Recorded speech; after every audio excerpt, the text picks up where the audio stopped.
Hello, and welcome to another episode of the Ideals of Medicine interview series. My name is Umer Waris, and I'm a physician practicing family medicine, addiction medicine, and primary care psychiatry. And I'm so humbled and grateful to be joined in conversation with Dr. Matt Musselman and Dr. Feroze Sidhwa here today. Both Dr. Musselman and I co-founded this organization, Ideals of Medicine, and the interview series to promote the most noble ideals of our profession, as exemplified by physician and medical leaders past and present, to remind ourselves of those ideals as we navigate the daily pressures and societal structures affecting our practice of medicine, and to hopefully remain true to the reason for many of us choosing medicine as our profession in the first place, which is to help our fellow human beings, to alleviate suffering, prevent illness, and optimize health in all of its forms: physical, mental, spiritual, and social. We are so honored to be joined by an exemplar of these ideals here today to listen to, learn from, and be inspired by. Matt, would you please go ahead and introduce yourself and introduce Dr. Sidhwa, please? Thank you, Umer. My name is Matt Musselman. I'm a family medicine physician working in primary care and hospital medicine. We hope this can be a conversation that inspires and encourages truth telling and justice building. We hope to fuel those who have chosen to pursue health professions, including ourselves, to stay true to their commitment to help others despite the forces around us, such as greed, bigotry, fear. We hope to cultivate some of the positive energy channeled by honesty, respect, and integrity, and bring that energy forward where the future has not yet been written. With that, it's my honor to introduce Dr. Feroze Sidhwa for our next installment of the Ideals of Medicine interview series. Dr. Feroze Sidhwa is a general trauma and critical care surgeon in California. He is triple board certified in general surgery, trauma, surgical critical care, and neurocritical care, and is a fellow of the American College of Surgeons and of the International College of Surgeons. Feroze is also a humanitarian surgeon. He has worked extensively in Palestine as well as in Ukraine 3 times, in Zimbabwe, Haiti, Dominican Republic, and Burkina Faso. Feroze, Dr. Sidhwa is the primary author of letters to the Biden-Harris administration regarding the United States' role in the Israeli assault on Gaza that followed the October 7th, 2023 attacks on Israel, as well as the appendices accompanying those letters. These letters were updated and sent to the Trump transition team on November 15th, 2024, and they're available at gazahealthcareletters.org. Thank you so much for your service, and welcome to Dr. Sidhwa to the Ideals of Medicine interview series. Hey guys, nice to be with you. Thank you so much, Dr. Sidhwa. We wanted to begin by getting to know a little bit of yourself and your journey. Could you tell us about your upbringing, your family, and what drew you to a career in medicine, particularly surgery? And were there any mentors and role models that inspired you on this path? Oh, definitely, yeah. So my mom and dad immigrated from Pakistan. They went to the UK first, and then they came to the US just a few weeks before I was born in 1982. They're Indian Zoroastrians, so they're from a small ethnic and religious group called the Parsis. Um, and yeah, so I grew up in Flint, Michigan. That was the only place my dad could find a residency when he came, and then he just opened his practice there. And when I was 16, so my junior year and senior year of high school, we moved to Sugarland, Texas, which is probably the most polar opposite place from Flint, Michigan, in the U.S. And and yeah, so then after that, I went to college in Baltimore. I ended up getting involved in learning about the Israel-Palestine conflict and activism around it because I started college in 2000 and the Second Intifada broke out in October of that year. So it was the big thing on campus at the time. And so yeah, so I got involved in it. I ended up sticking with it afterwards. I've edited some books on the topic for University of California Press and for OR Books in London and for the Institute for Palestine Studies in DC. And yeah, so then after college, my dad's a doctor, so I went to college thinking I'd be a physician too. But then with the second Intifada, with 9/11 happening the next year, with the invasions of Afghanistan and Iraq, it was a politicizing time, and I wasn't really sure what the best career would be. So I just kind of delayed for a year. I went and lived in Israel, in Haifa, and I worked with an Arab Jewish cooperative there. And while I was there, I would tour around in the West Bank, and uh, uh, I would the people I kind of gravitated towards were Israeli and Palestinian physicians, and I just there was kind of a an important moment when I met a delegation from Physicians for Human Rights Israel in Hebron, and it's a city in the southern part of the West Bank, and the I just there was a guy there. He's a big dude. He was probably an orthopedic surgeon, but I don't really remember. And he said, Feroze, if you would live the way the Palestinians have to live, and then be a doctor. Don't if you're just doing it for the privilege and the whatever else, then don't be a physician. And I knew what he meant, like from from the standpoint of the ideals of medicine. I knew what he meant, but it didn't. What actually resonated more with me was what he was doing, because I'm from the metropole, if people know the term. I'm from the imperial society. I'm not from a colonized society. I'm an American, and I don't really have any other identity. Um, so I'm not going to be the one who has to live a life of occupation and torment. I'm the one who has the ability to do something about it and to go and stand with the people that are being occupied and tormented. So yeah, so I kind of decided to be a doctor in Palestine, and it kind of made sense to continue that work afterwards. It's hard. It's pretty tough to do that in residency. I get a lot of residents who contact me and say, "Oh, I want to go work in Gaza." I just say, "Don't do that. Don't do it in residency." Very unfortunately, there will be plenty of places in the world as you grow older where genocide is still happening, and you can go work there once you're an attending. But yeah, in residency it was hard. But after that, I took it up again when Russia invaded Ukraine, and then got to finally go back to Palestine when after October 7th. Yeah. Thank you so much for sharing that. It seems like you've had quite the wide array of experiences, both growing up from being in many different parts of the world, and then, of course, as a part of your educational journey, where that has taken you. But if I understood correct, it was your time serving in the occupied territories and working with the physicians there that really inspired you to a career in medicine and kind of cemented that decision of yours. Did I understand that correct? Well, I was actually working in Israel. I was working with an Arab Jewish cooperative in Haifa. But then I was just kind of on the weekends, I would tour around in the West Bank. And again, I just kind of gravitated towards the physicians I met. So yeah, I have to say my dad really inspired me to go into medicine. But then I questioned it after college, and then these folks uh, showed me that I could do showed me that I could work in the capacity that I wanted to with people who are not just abroad, here too. Like I work at a county hospital here, but that I could combine uh, my my I guess moral identity with medicine pretty easily. Actually, yeah. Mm, wonderful to hear. Yeah. So many questions. I just this time you were in Haifa, was that as a college student or I had just finished college, yeah. So I was like 21, 22 years old, or maybe 22, 23. I can't remember. I was born in 82 and I left there in 2005. So 23.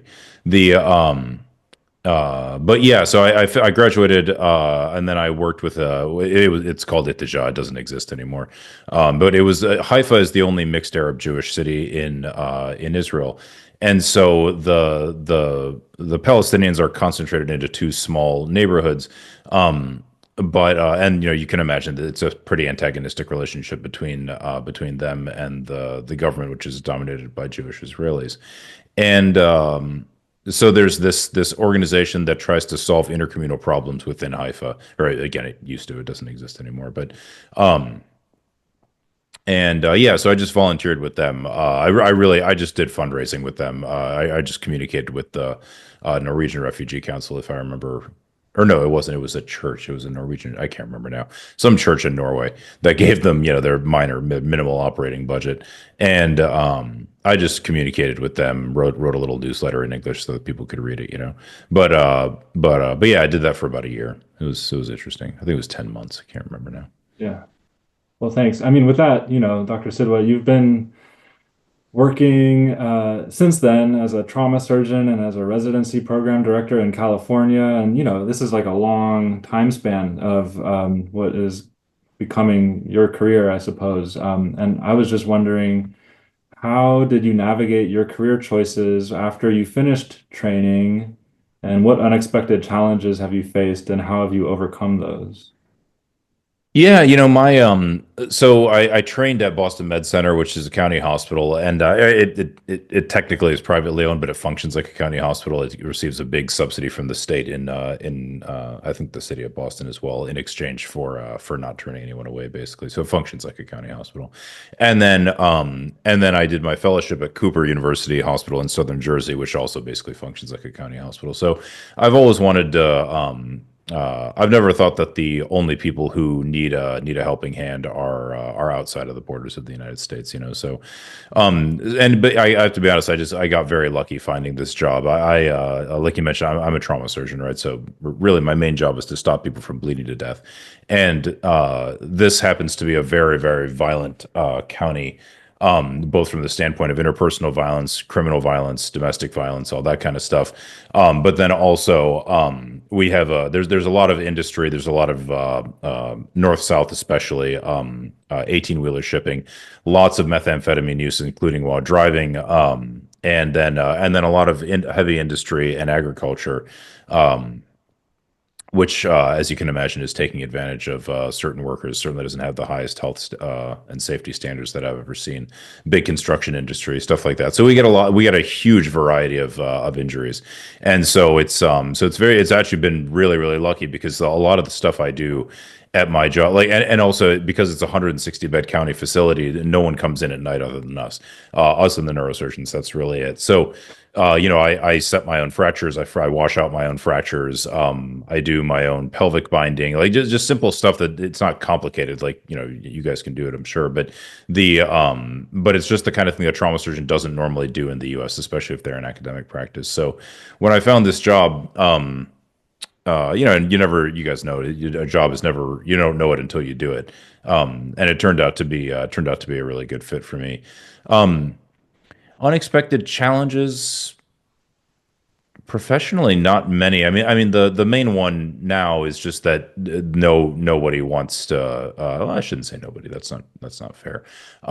There is a kind of a blackout when it comes to, especially East Coast academic programs, about talking about anything related to Gaza. Like, actually, my own alma mater, Boston Medical Center, scheduled me for grand rounds, and then 6 months later just canceled it unceremoniously, saying that the topic was political. I was like, you knew what the topic was 6 months ago. And I had actually delayed a trip to Gaza just to do that grand rounds, because I felt like it was an honor, and I didn't think it was appropriate to back out of it after it had been offered. But that came from the administration of the hospital. I know it didn't come from the chair of the surgery department or the program director, both of whom are extremely decent people. So that's not really the. And I guess, actually, like, sorry, I hate calling people a doctor. I apologize, but Umer, the like, I introduced myself, or I introduced myself to my patients as Feroze. I hate saying Dr. Sidhwa, but the probably because my dad. Probably because my dad's Dr. Sidhwa, but one interesting thing after that Times article came out, which I guess we'll get to later about it, but was just that there were actually physicians who were willing to really just lie about what it not only what it actually said, but some of the other there were X-ray images at the front of the at the very top of the article that had nothing to do with the article itself. They were actually just they were put there by the New York Times itself as attention grabbers. I didn't know they existed until I saw the printed piece. Um, but the willingness of, and certainly not a majority, and a very very very small minority, but nevertheless some physicians to lie about not only what the article said, but about what those X-rays indicated and other such things. Like there were two physicians, I can't remember. One was at Tufts, and the other one I forget if like some other academic place. One's a trauma surgeon and one's an anesthesiologist. They actually said that because it's obvious that we're lying in this New York Times piece, not just me, but all the 65 people who participated in the poll that I did, because it's obvious that we're lying, none of us should even be considered humanitarians anymore, which just means, in other words, we should be considered propagandists. That just means the Israelis will kill us if we go back to Gaza. So that was I was pretty shocked by that. And remember, one of the guys that wrote this is also a lawyer. The anesthesiologist is an MD-JD, so he knew exactly what he was saying. So I thought that was pretty shocking. But other than that, I have to be honest. My partners are amazing. They're really incredible people. Which is purely by happenstance. I've just got lucky with it. But they're great, and they've seen what's going on in Gaza. They're not stupid, and they're I think they think of it as in other words, when they cover for me, they're kind of making it possible for me to go there because we only have a group of five. Normally, a trauma center that's as busy as we are, that has in-house call and not only a backup system but a second backup call every night, would have like 12 to 15 attendings. We have five. So one of whom is the chairman and close to retirement. So you can imagine the workload is pretty high. But nevertheless, despite that, my partners cover for me whenever they can, if there's any way to do it. And that's so there's been some challenges, but there's also been some really incredible people. And then on top of that, I just have to say it's not all doom and gloom when it comes to the academic departments. Like yes, I was canceled at Boston Med Center, which is embarrassing because it's my alma mater. My other alma mater, Cooper, told me didn't even entertain the notion of having to do a grand rounds. Um, but like University of Chicago, UCLA, UCSF, Johns Hopkins, and others that I can't even think of right now. I've spoken University of Arizona, others, University of San Diego. I've spoken at all of these places, and they've all been receptive. Administrations are sometimes like, oh, we got to make sure it's not, because they don't want someone coming and shooting the place up or someone screaming their heads off or burning a building down. But once they get over those fears, and I think also once they hear me speak and they hear that I'm not, you know, yeah, ranting about the Zionist entity or some nonsense. Once they realize that I'm just there to talk about what I did and what I think it means for medicine, like if I'm talking to doctors, I usually talk about what it means for us for as a profession. How other people are often curious how they can do similar work, so I talk about that. And if I'm talking to college students, I usually talk about what I saw and what it means for society in general, in particular our society. But yeah, once they realize that I'm not a lunatic, I think they're usually perfectly fine having me. So just maybe that's the reason though. Maybe the people I did residency with already knew I was a lunatic, so they they decided to cut me off. Who knows? Well, we thank you for your service, Dr. Sidhwa, uh, under these incredibly trying circumstances, both while you were serving in Gaza, obviously, which we will now get into, but also then upon returning home and finding that your reputation and your character is being questioned for your service and for sharing what you were simply doing and finding.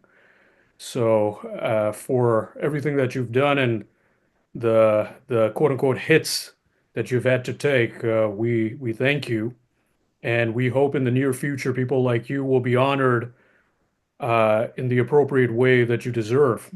And thank you to your colleagues at the Stockton medical facility that you work that allow you to take the time to do the Yeah. work well. So a big thank you to them on behalf of all of us as well.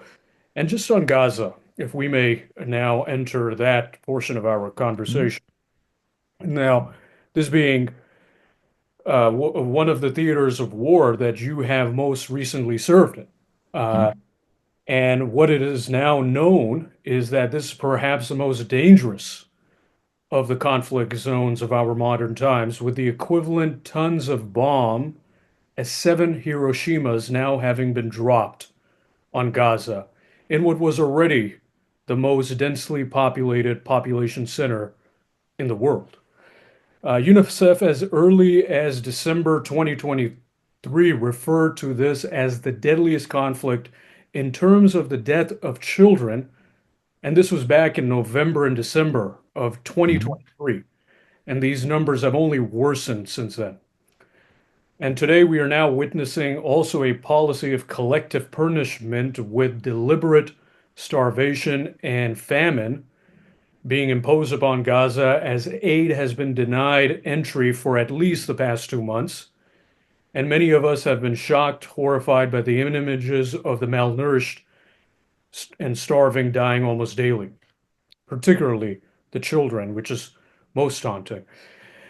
And this is what has now led many reputable and leading moral thinkers, scholars of genocide and ethnic cleansing, NGOs, leading human rights organizations to refer to what is happening in Gaza as genocide and perhaps one of the most egregious cases of it in our modern times. And of course, it must be said that none of this would be possible without our American taxpayer funding and armor. Dr. Sidhwa, under these incredibly inhumane and most difficult of circumstances, and of course at grave risk to your personal safety, many, if not most, would have avoided going to Gaza, but you chose to go not once but many times as a part of medical missions to serve the people of Mhm. Gaza. What drew you as a trauma surgeon to be a part of these medical missions, and can you share with us what you encountered firsthand from your own experience?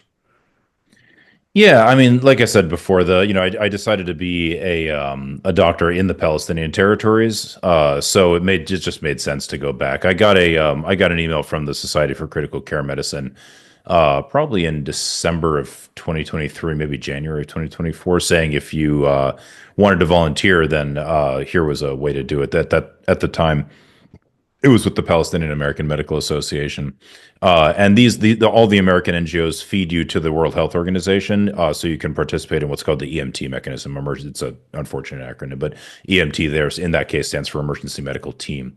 Um, and yeah, so I've been twice. The first time was for 2 weeks in I think it was March 25th to April 8th of last year, and then this time was for 3 weeks because I actually entered on March 6th and left on April 1st. I left the U.S. on March 3rd and came back on April 3rd. But um, and yeah, I mean, why? It's kind of obvious they need surgeons. But there's more to it than that. When so Gaza, it's hard to talk about Gaza briefly. Not that you're trying to, but to accurately relay to people what has been done to the Gaza Strip, not just over the past to what 18, 19 months now, since October 7th of 2023, but really since and you could go back to the 1967, you could go back to the 1980s, you could go back to, but you can certainly go back to 2004. um and that's really when Gaza's true torment starts. And it takes about an hour to actually go through the story in enough detail for people to understand what's going on. But one of the other reasons that I wanted to go to Gaza, and one of the reasons that I went back, was simply that we provide a level of protection. Like you said, I went at grave personal risk. I actually don't agree. I think my own personal risk of being harmed is pretty minimal. I think actually I'm the only person, well, not me, but like an American, is the only person who the Israelis will want to avoid harming because it'll just look bad in the media. They'll have to answer some questions about it. It won't matter that if the Israelis had killed me on camera waving a flag, it wouldn't have mattered at all. Not to the Biden administration and not to the Bush administration, but it would be embarrassing in the media, and they're very sensitive to that kind of thing. So Uh, so yeah, I my presence there I think is actually protective for of the hospital. Like you mentioned, like on March 23rd, the hospital that I was at, Nasser Medical Complex, was bombed. One of my patients was actually killed in his room, and I was actually on my way to his room when that happened. So it wasn't, that was scary, no doubt about that. But but they used a missile of some kind, probably drone fired, but who knows? They used a warhead that basically destroyed that room with deadly force. It destroyed the rest of the ward, but with much less deadly force. And they could have they have much bigger bombs. If they wanted to destroy the whole building, they could. But I suspect it's just because of the presence of internationals that they don't. There has to be there's some restraint. The Israelis are just like the U.S. or any other country does have to work within the real world. They can't just uh, there are limits on state action imposed by various forces, public opinion, international institutions, things like that. Um, and so I think that my presence there is actually protective for them. So that's another large reason. And then also just because somebody has to bear witness to what's going on. There's a I can't remember. I did a master's of public health between my third and fourth year of med school, and I took a class on international law and like the origins of the international system and international humanitarian law, things like that. And I can't remember what book I was reading, but there was a really interesting story about a representative of the International Committee of the Red Cross who was allowed into Nazi concentration camps or allowed into a Nazi death camp to monitor it, but with the caveat being that he couldn't leave until the war was over. And he really regretted afterwards not trying to like because the ICRC has this policy of basically they say almost nothing publicly. It's very, very uncommon for them to make a public statement about something they saw or something they did. They just work directly with governments, kind of under the assumption that governments would want to comply with international humanitarian law, which the ICRC is the guardian of. But he really regretted not, for obvious reasons, regretted not informing the world of what he was seeing in real time, because it was monstrous and it was quite obvious that the ICRC's normal, like if the ICRC goes to the government of, I don't know, Brazil or I don't know, Togo, and says, hey, your soldiers might have committed a crime here. You need to get that under control. They're probably going to say, oh, okay, well, we don't want trouble, so let's just do that. And it's probably not going to be that they're actually going to do it, but, at least it keeps people a little bit honest. But when you have a totally outlaw state like Nazi Germany or like the United States today, where there's just absolutely no concern for international law whatsoever, leaving aside domestic law at the moment, that's dangerous, and the ICRC didn't really live up to its mandate about noticing such things, and people, human beings have a limit as to what they can tolerate seeing and not saying something about. And I think what I saw in Gaza is not really something that you can expect a human being to be quiet about afterwards and say, well, I don't want to get, I hate this term, but I don't want to get political. I don't want to get involved. I just want to be a doctor. Okay, fine. I can be a doctor, but I can't. It would take me my entire professional life to undo the damage from one MK-84. These are like the 2,000-pound bombs that the U.S. is giving and dropping on Gaza. It literally would take me my entire professional life to undo the damage from one of them. Wow. These are enormous weapons. I mean, there's you couldn't possibly. So, yeah, I don't think that it's not just me. Like staying silent. Uh, for almost everybody who's gone has come back. And again, I've worked in Ukraine. I was doing educational work in Ukraine. To be fair, I wasn't on the front line. The war in Ukraine is extremely severe. Like no one should be fooled into thinking it's not. It's extremely brutal. It's extremely severe.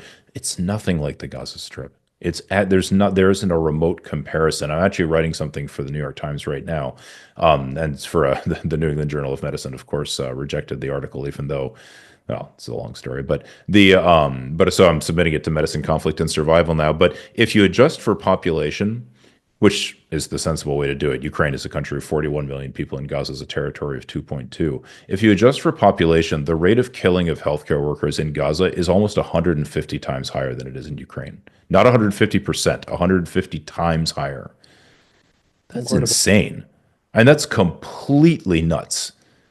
Like that, there's nothing even remotely comparable to the level of assault that directly on a healthcare system that nothing like what's going on in Gaza has ever happened anywhere. And so again, I think it's just very hard to. I know plenty of nurses who've been killed. I know plenty of physicians who've been killed in Gaza. Um, and plenty of medical students, in fact. Actually, you probably saw the news just maybe yesterday or the day before. There was a woman named Ala Al Najjar, who's nine, or actually, it turns out now, I think, or yeah, no, I think it is all nine of her children were killed in an attack on her home while she was working at Nasser Medical Complex, and then their charred bodies were brought into the ER where she was, and that's just a that and this is not an uncommon that's the largest number of family members I've ever heard coming in to be received by their own family member as the physician on call and staff, but it's hardly an unusual story. Like I'll tell you, my when I was at Nasser Medical Complex, this last time I was there, um, on March 18th, that was when the widespread bombing of Gaza resumed, and we lived at the hospital, so we just went, it woke us up because it's pretty loud, and then we went down to the ER, and already at the front of the hospital they had a mass casualty triage system arranged, and Khalid Al Ser, he's a general surgeon who's 10 years younger than I am. He's only 2 years out of residency, and residency in Gaza is not a robust experience. It's very, it's the old school, extremely hierarchical thing. And on top of that, he spent 6 months of those 2 years in an Israeli prison, being tormented and starved.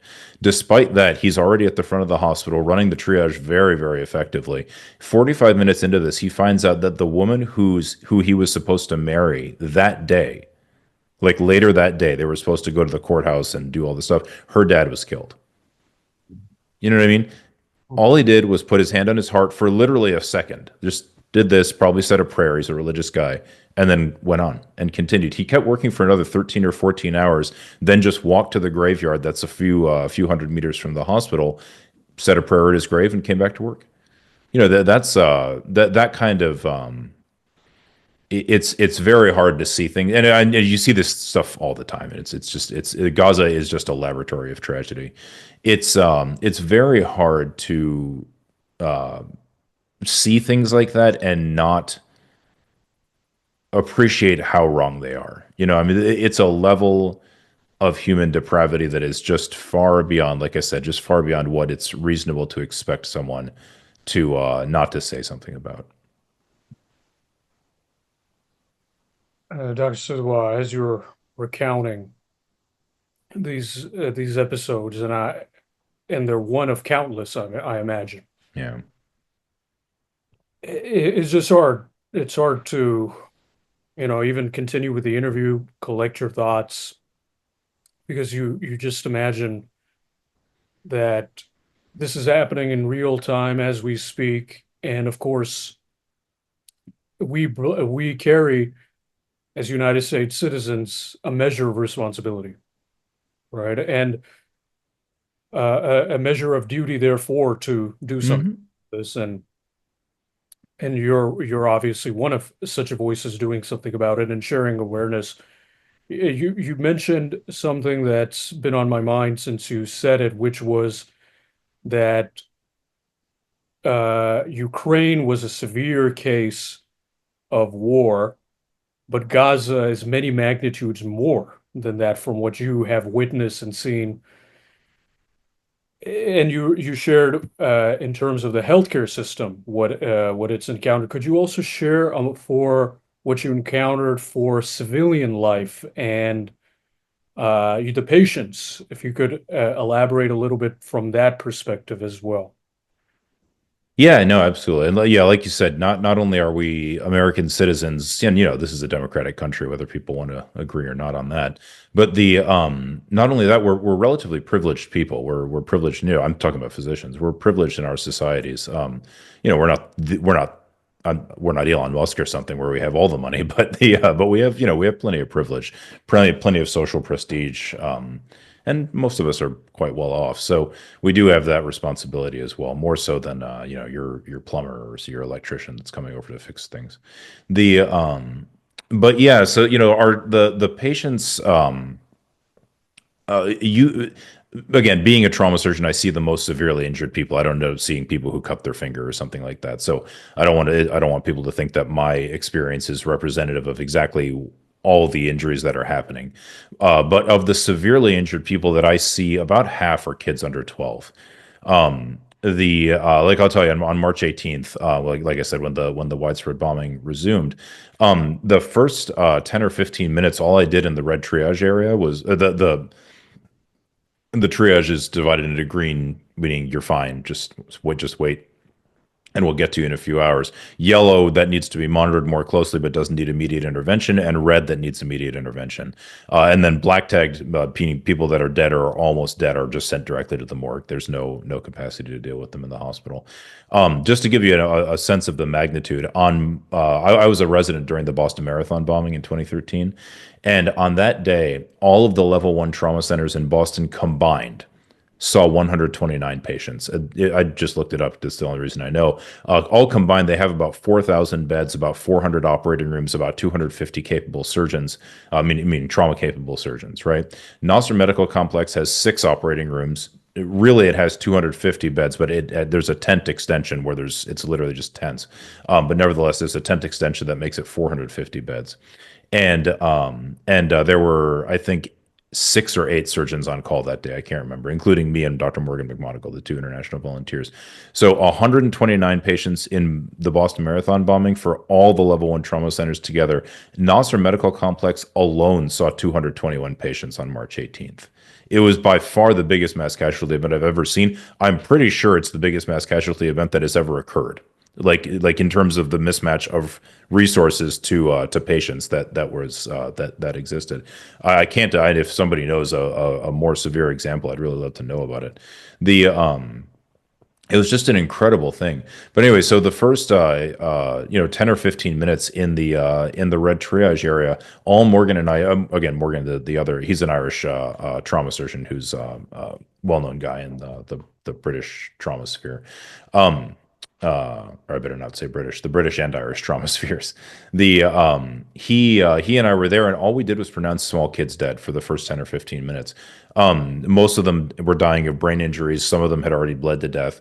Um, and yeah, so then from there on, we went on and found more kids. Like he took up a 6-year-old boy, and I took up a 5-year-old girl. Sorry, took to the operating room, operated on them, and from then on, we stayed in the OR. There were other Palestinian surgeons there were Palestinian surgeons operating as well. Um, and Morgan and I would bounce into their rooms, like if there was an aortic injury that needed it, because they're as general surgeons, they won't touch the retroperitoneum at all. So if there was an aortic injury, if there was a neck injury, pelvic bleeding, any of these things, they really didn't know how to deal with. Um, so we would run into their rooms and then run back into a new room to try and start a new operation on somebody. And yeah, I think I did 6 operations that morning. Half of them were in small children. I think 8 or 9 years old was the oldest one of the kids. 3 were in adults, 2 women and 1 guy.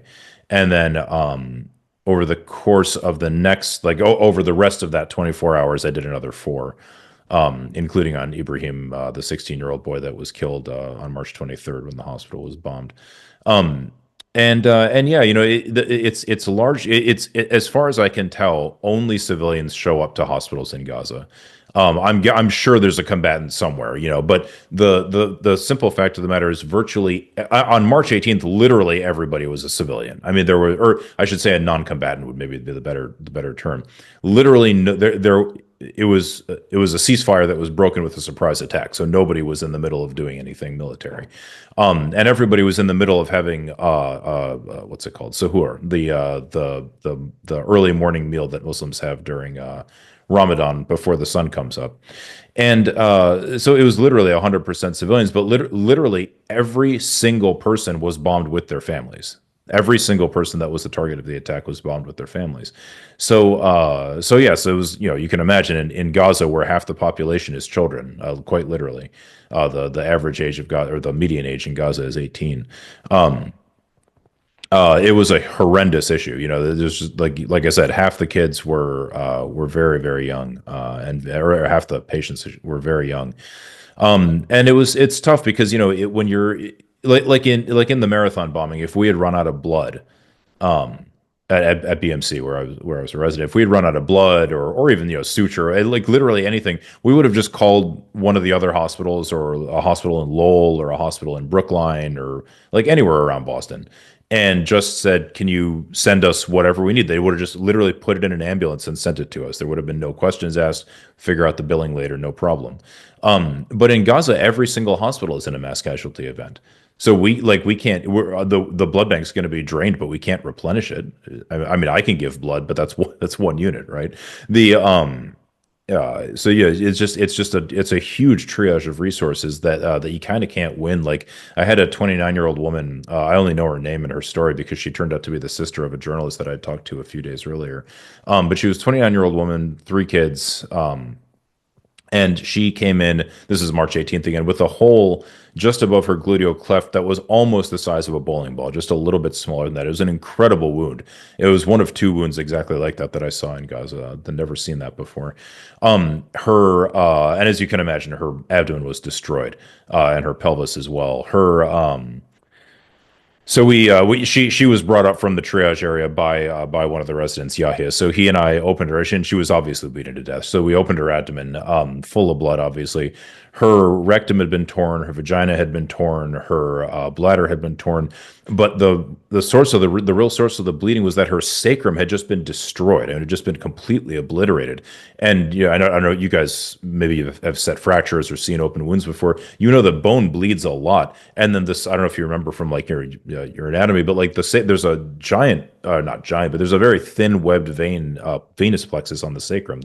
The sacrovenous plexus bleeds like crazy, and there's nothing you can do about it surgically. It's a bunch of tiny, like super fine veins. So the only thing you can do is pack onto them, pack gauze and just transfuse the patient. Now in the U.S. or in Israel or actually really in any third world healthcare system where this woman was in the flagship hospital, because remember Nasser is the biggest hospital right now, at least functionally. The this she would have at least lived at least long enough to consider reconstructive options, right? Because we would have just had to transfuse her 30, 40, 50, maybe even 100 units of blood as her veins just kept slowly bleeding. And eventually they'll stop bleeding. And then you can go back to the OR and you can, give her a colostomy, close her vaginal injury, try to reconstruct her bladder, repair her pelvis, all this. And you try to do a plastics flap to the giant wound on her back. How you would stabilize her spine to her pelvis, I honestly have no clue. But that was that was for another day. But the blood bank just said, "Look, man, she can't get more than 8 units of blood. What do you want? Like we can't do anything." And I understood what they were saying. Like where you get if I gave her 60 units of blood in 3 hours.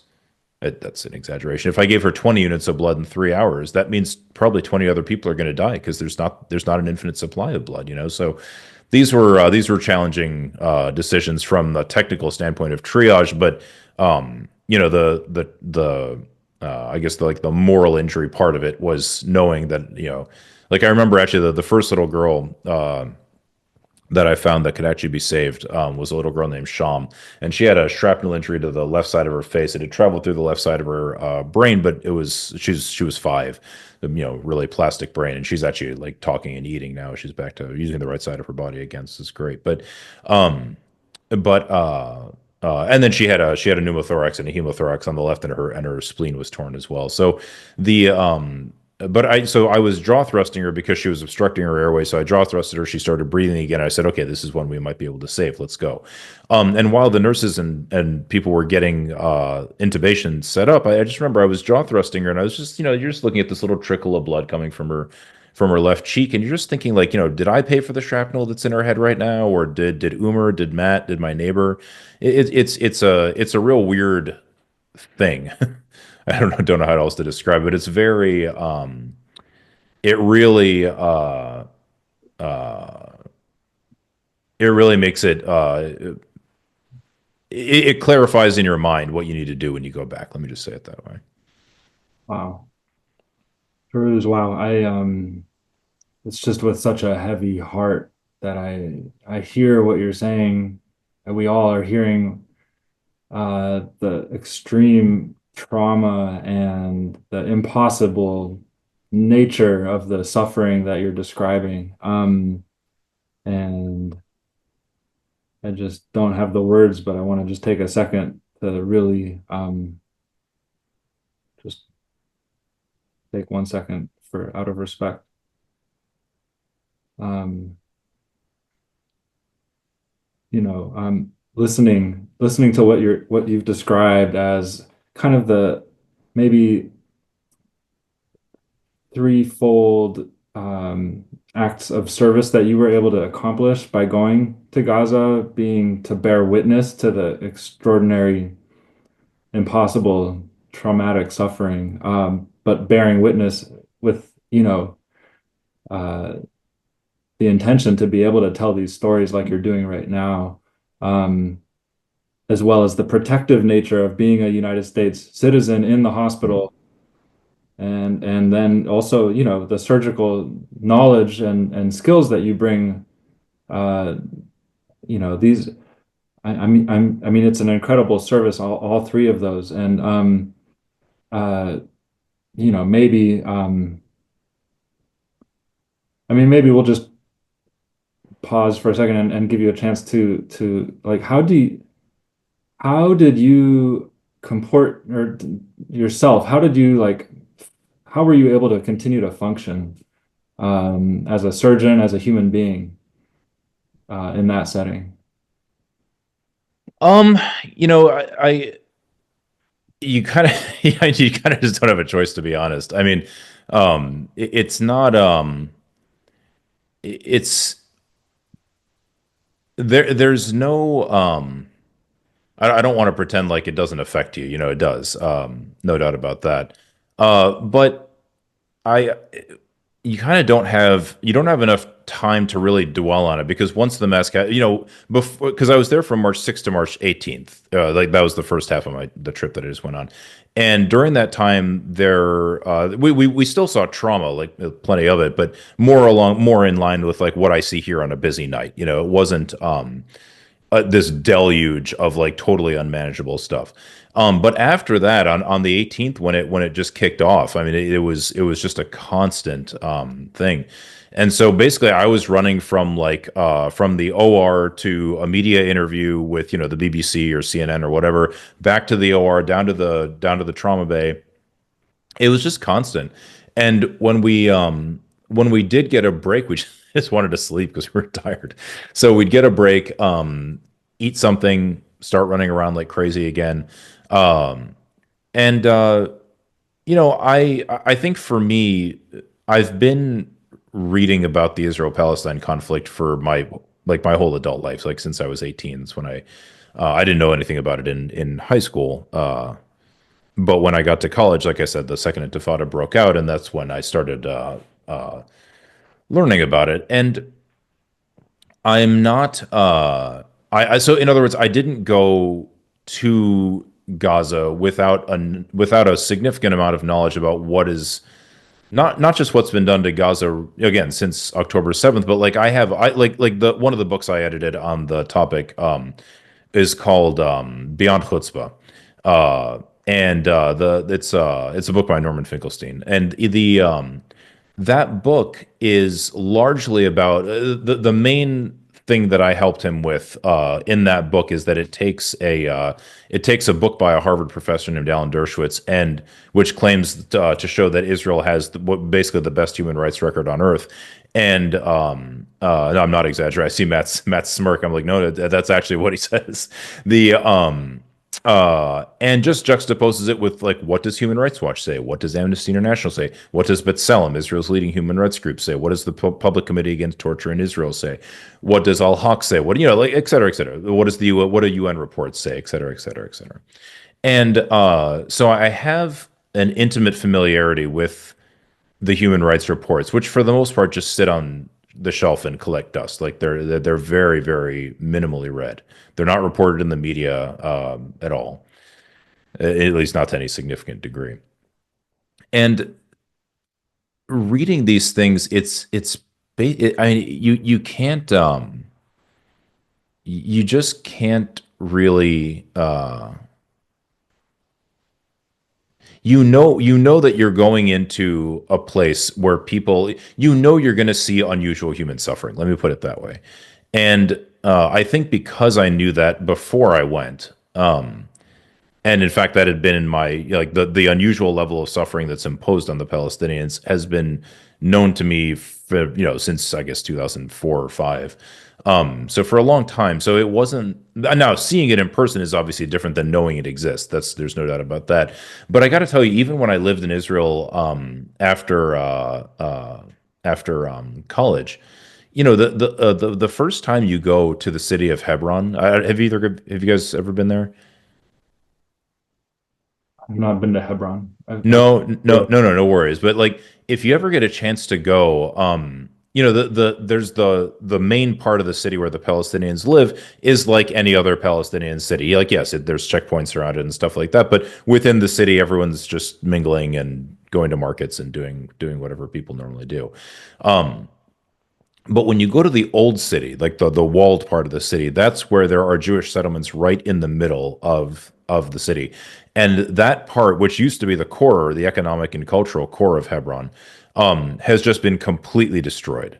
The Palestinians have been completely thrown out, and the few who remain are just terrorized by not only the settlers but the army as well. And there's a fellow named I always mispronounce his first name. It's something like Ta-Nehisi Coates. He wrote a book recently called The Messenger, and I haven't read it, but I've heard him talk about it. And he describes his first time going to Hebron. It was funny because he had the exact same experience that I did. He said he walks in to the old city, and first of all, you walk through a metal turnstile that you get locked inside of, literally locked inside of. And there's an Israeli soldier. He just, if he pushes the button to let you out, you get let out, and if not, yeah, then you're gonna get interrogated while you're in there. And it's literally, and it's just, there's bars right in front of you, bars right behind you. It's terrifying. Um, and so he starts walking, and somebody stops him and says, "Excuse me, where are you going?" And he's probably started in Hebrew or Arabic, and then he realizes he doesn't speak it. So he said, "Oh, you're an American. What's your religion?" And he says, "Oh, I don't." This is Tunis. He goes, he's like, I don't have a religion." The guy's like, "No, no, but what's your religion?" And he's like, "No, I really don't have." The guy's like, "Fine, fine. What's your parents' religion?" And he's like, "Yeah, my parents aren't religious either." Finally, he just says Christian to make this conversation stop. And I had the exact same experience, except for I said Zoroastrian, which is really confusing to most people. And the guy was like, "Is that Muslim, Christian, or Jewish?" And so finally, I just said I was Christian, and he let me go wherever I wanted. But like the second you walk into this place, it's just impossible not to look around and say, "What the hell is going on in this place? This place is ridiculous. This place is crazy." Or Omar Bartov is he's a leading Holocaust and genocide scholar at Brown. He's an Israeli Jewish fellow, and but he's he works at Brown, so he's raising his family in the United States. And he talked about taking his I forget if she's a teenager or maybe in her 20s, one of the two, his daughter to the occupied territories for the first time. And she, having grown up in the United States, was just instantly horrified. Like she just couldn't believe what she was seeing. She said, "How do we treat people like this? This is insanity." So, the point is, I wasn't new to any of this. The degree and especially the dramatic level of trauma to children was certainly um, not something I see every day, but it was still, it wasn't, none of that was new to me, and I think that helped me in terms of being able to cope with it and deal with it. But I'll tell you, I'm actually of the people that I've gone to Gaza with, I am one of the very, very few who does not have nightmares from my time there. The it's Yeah, it's I mean, even then, like, I have dreams about Gaza. They're not I wouldn't say that they're nightmares. They don't really wake me up from sleep, but they are you know, they're not the most pleasant, that's for sure. Thank you, Feroze. Just circling back a little bit, and you're touching on this a lot already, but um, the bearing witness and Mhm. this New York Times piece that you wrote that you co-authored and gained significant press attention regarding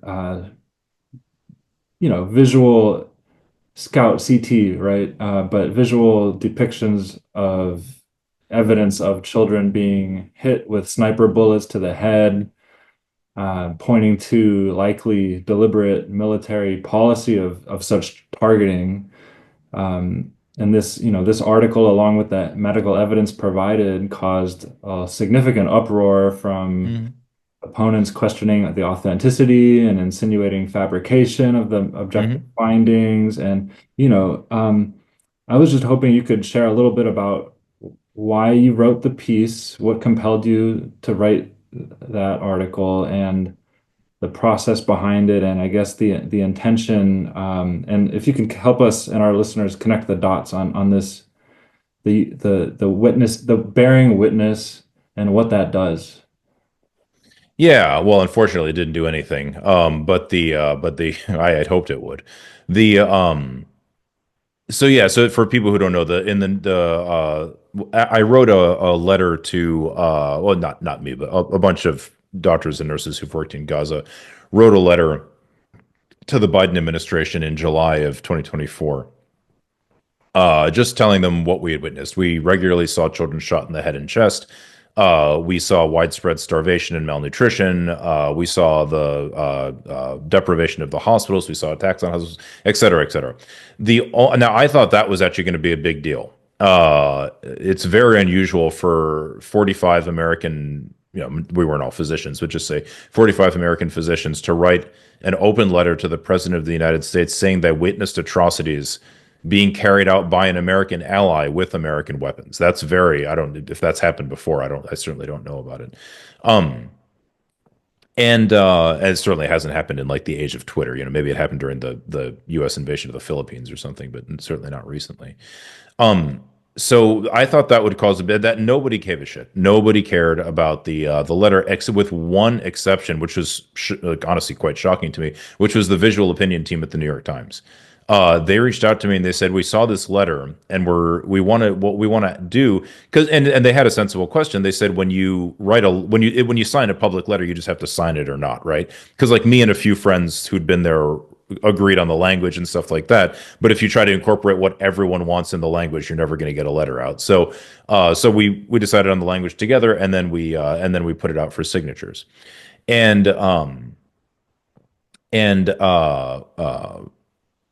so the visual opinion team, they said we want to know exactly who saw what, like how many people actually saw a child shot in the head or chest, how many, which I thought was a totally sensible question. So we went about, so I designed a poll, just using uh, Google, whatever Google's polling thing is, I can't even remember now, forms, and designed a poll, and I just spread it around to the people that I knew had been there, and I got 64 people other than me to respond to it. And the banner finding, and the one that I knew would cause the most consternation, was about the shooting of small children. So the question, I can't remember the exact wording of the question, but it was something like, "Did you regularly see small children shot in the head or chest?" And of the 53 or 54 people who worked in the appropriate setting, like, I didn't work in a pediatric clinic or something, but I worked in an emergency room or an OR, or I'm a neurosurgeon, or I'm a trauma surgeon, or I'm an anesthesiologist, though, a setting where you would actually see those people, or those patients brought in. I think it was 53 said they worked in that setting, and 44 said they saw such things regularly. And it's interesting now that my second trip explained why not everybody saw it, because everybody that I knew, that I had spoken to about their experience there, said they had seen it. So it was funny. A few people misread the question and answered wrong, but the people who answered no and actually meant no, they actually just weren't there during the ground invasion. They were there during during when the area that they were in wasn't subject to a ground invasion, and so they didn't see it during that time because there were no troops around, which makes sense. But the but yeah, so this caused a lot of consternation. And then there was there was the New York Times chose, they picked a visual that they thought would get people's attention. I had never even seen these scout films before they were published, but they put three CT scout films. They're lateral scouts of the head and neck, and they show bullets in what are obviously children's heads and necks. And those pictures were taken by an emergency room doctor in Washington State, I think she lives, named Mimi. And so that became a thing. All of a sudden, everyone was a ballistics expert and a trauma surgeon and a sniper, and like everybody, on Twitter, not everybody in real life, just decided that there's no way these pictures are real. Now, it's obvious. Anybody who's ever, I'm sure you two could look at it and you could find all of the fact. You could even just the scout films, you could find the little clues in there that they're actually real.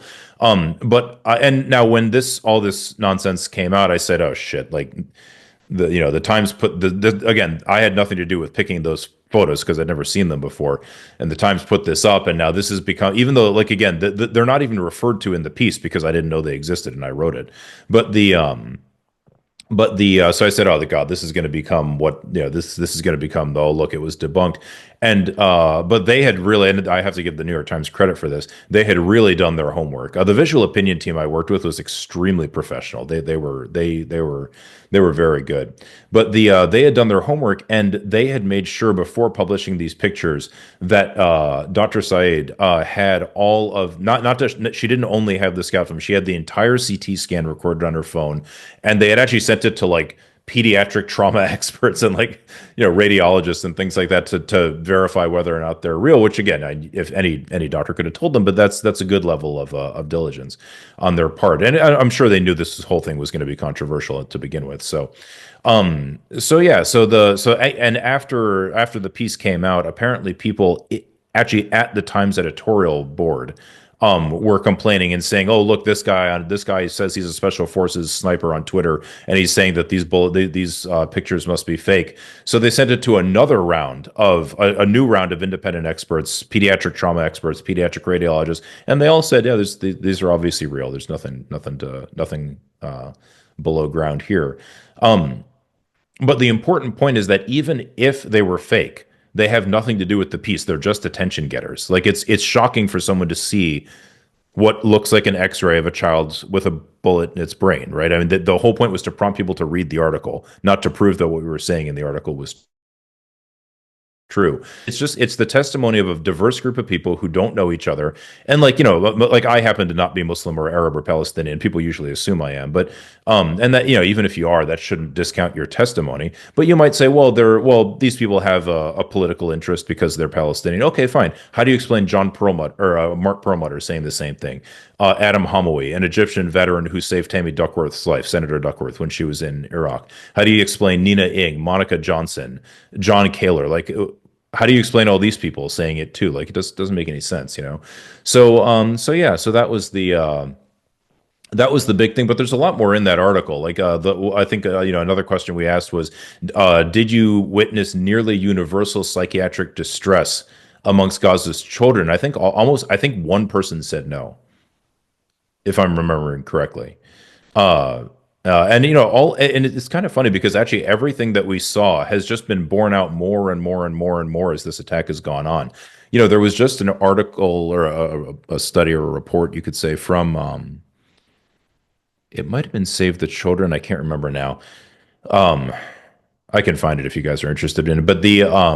But it was about the mental state of children in Gaza. It found that almost half, I think it was 46 or 47% of children in Gaza are suicidal. That's extremely, and we're not talking about 17-year-old boys. Like, we're talking about small children, like 5-year-olds. That's wild. And leaving aside that 50% are suicidal, 90 something percent expect to die. These are extremely uncommon phenomenon. Like, I mean, you both in your family medicine practices, I'm sure you deal with chronically sick children. They're not suicidal. They don't expect to die. And these kids don't expect to die because they're in pain or they're hurting or they lost their leg. They expect to die or they want to die because their whole families are gone. It's And like, we heard this constantly at European. I still remember there was a little boy. His name was uh, shit, I can't remember his name now. This sweet little kid. Oh, it'll occur to me. But um, every day he had an external fixator on his right arm. He had an external fixator on both of his legs, and his left leg had been amputated below the knee. He was 4 or 5 years old. Um, Gosh, it's killing me that I can't remember his name now. He's such a sweet little thing. But uh, of course, when the doctors would come in to examine him, he would start crying and screaming right away. That's just natural. But the translator that was with me, it was one of the physical therapists that had come on our trip with us. Every day, she would just say that when he screams and cries, the first thing he tells his mom is, "Why do I have to be alive? Why couldn't I have died with all my other siblings?" That's very, very unusual.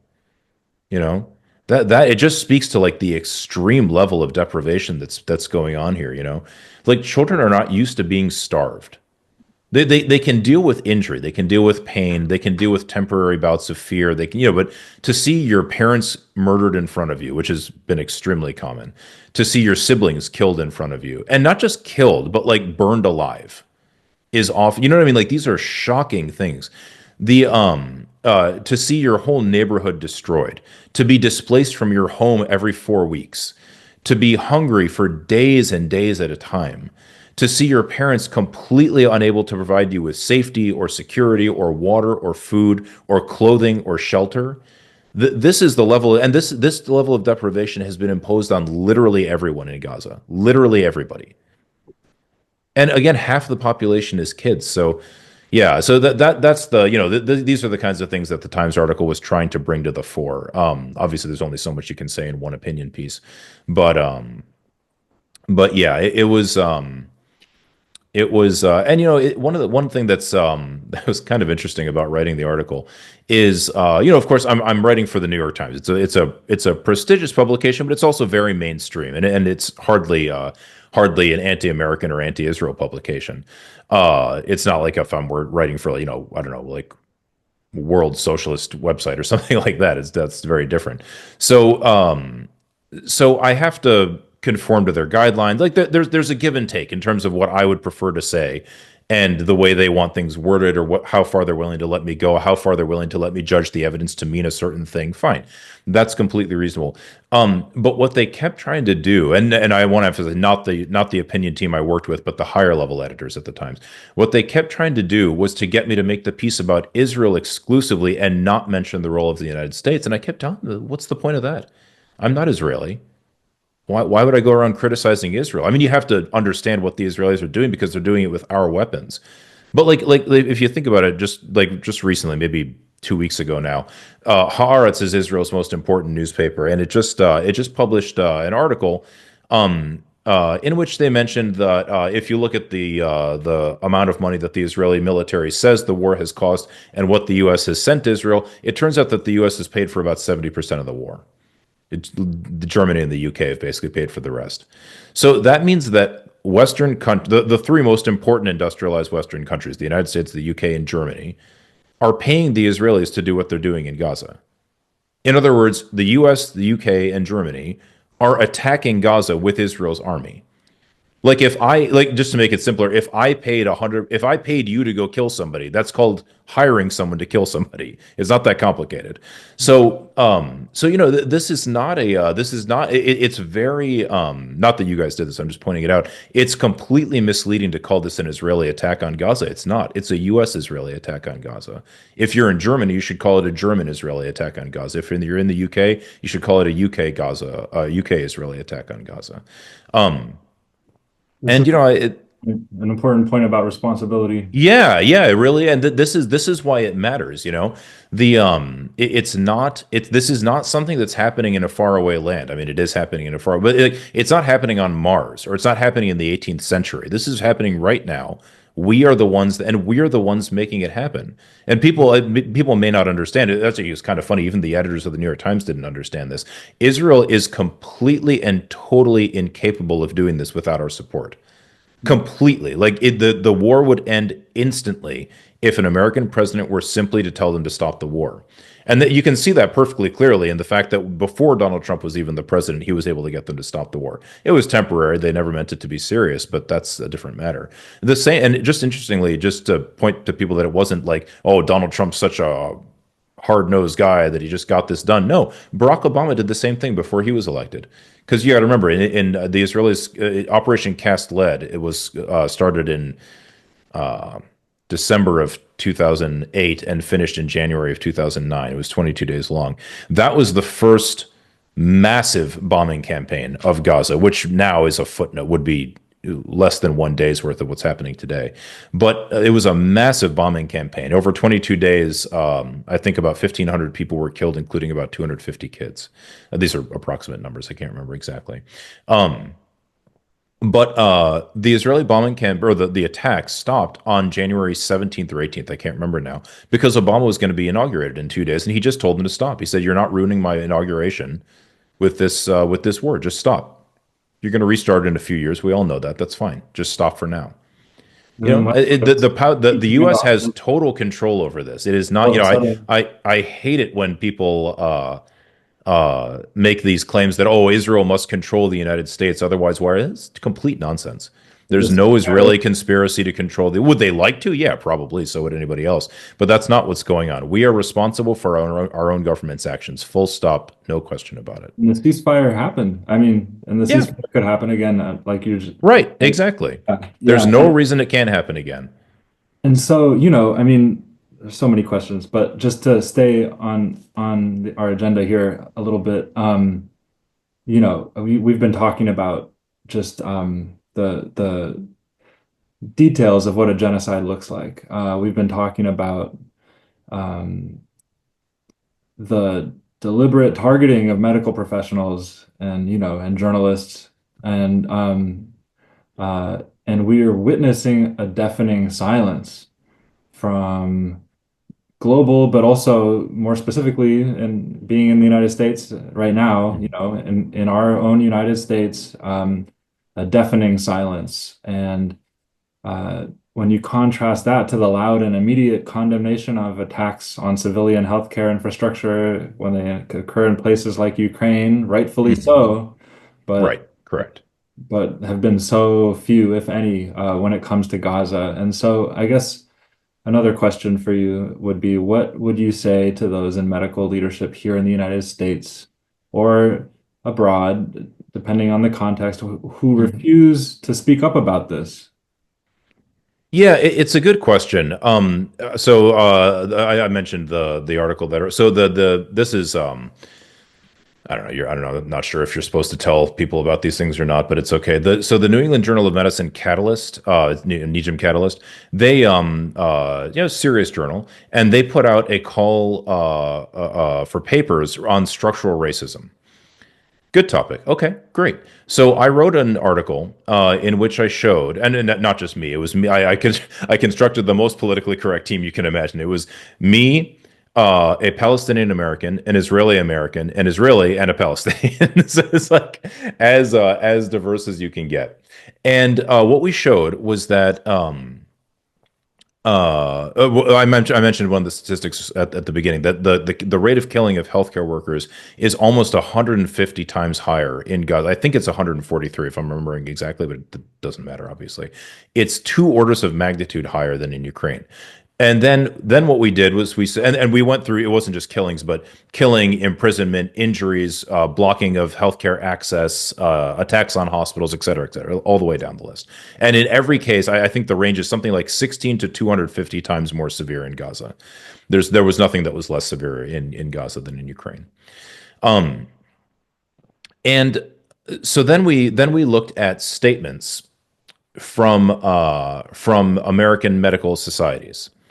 And because we were writing to the New England Journal, I just decided to be cheeky and include the Massachusetts Medical Society.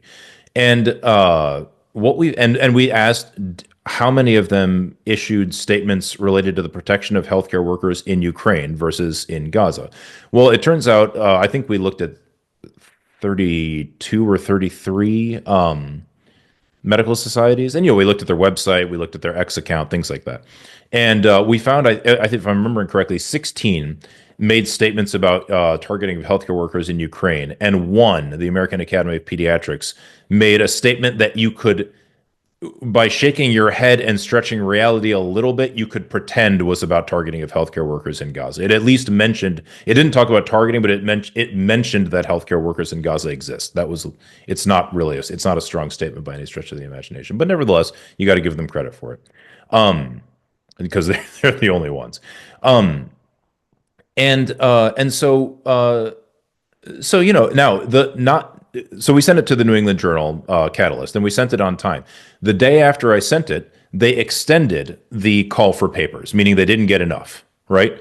They just rejected our paper outright. They didn't even send it to peer reviewers. It's not a complicated, there's no statistics in it, literally none. There's no like statistical analysis to do. There's nothing. It's just a straightforward thing. Now, I will tell you that theoretically, like in terms of looking at the actual theory of society and theory of what structural racism is, what I wrote is far more theoretically complex than anything they've ever published about structural racism in the New England Journal, because everything is pretty superficial. Like it's never all that sophisticated.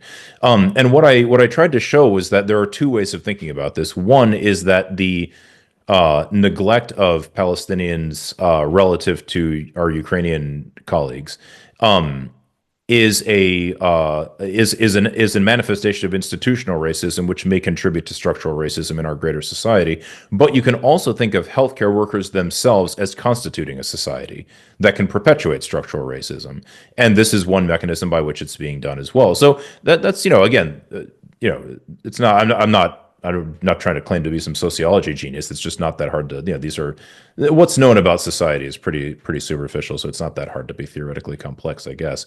But but yes, it just didn't even send it to peer reviewers.